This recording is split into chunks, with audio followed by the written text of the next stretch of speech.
এক ব্যক্তি জনৈক সাহাবীকে দেখলেন যে তিনি প্রত্যেক নামাজেই সূরা ইখলাস পড়েন। প্রত্যেক নামাজে সূরা ইখলাস পড়েন, মানে তাকে ইম্মতের দায়িত্ব দেওয়া হয়েছে। প্রত্যেকটা রাকাতে তিনি যখন সূরা ফাতিহা শেষ করেন সূরা ইখলাস পড়েন, তারপরে অন্য কিরাত করেন। এটা কি ইউনিক না? কখনো দেখেছেন এমন কোন ইমামকে? তো উনি এটা পড়েন। তো এই বিষয়টা তাকে বলা হলো যে আপনি এটা কেন করেন, আপনি এটা বন্ধ করেন, মাঝে মাঝে পড়েন, পরামর্শ দেওয়া হচ্ছে। তিনি বলছেন না, আমি বন্ধ করবো না। তো এমন অবস্থা হয়েছে যে কেসটা রাসূল সাল্লাল্লাহু আলাইহি ওয়াসাল্লামের দরবার পর্যন্ত পৌঁছেছে। ইয়া রাসূলুল্লাহ, আপনার যে ইমাম আপনি দিয়েছেন সেই ইমাম তো এরকম করে, প্রত্যেক রাকাতেই সূরা ইখলাস পড়ে। এখন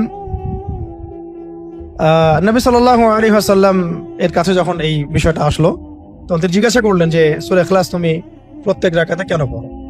তিনি বললেন যে আমি এই সূরাটাকে ইয়া রাসূলুল্লাহ ভালোবাসি, আমি এই সূরাটাকে ভালোবাসি।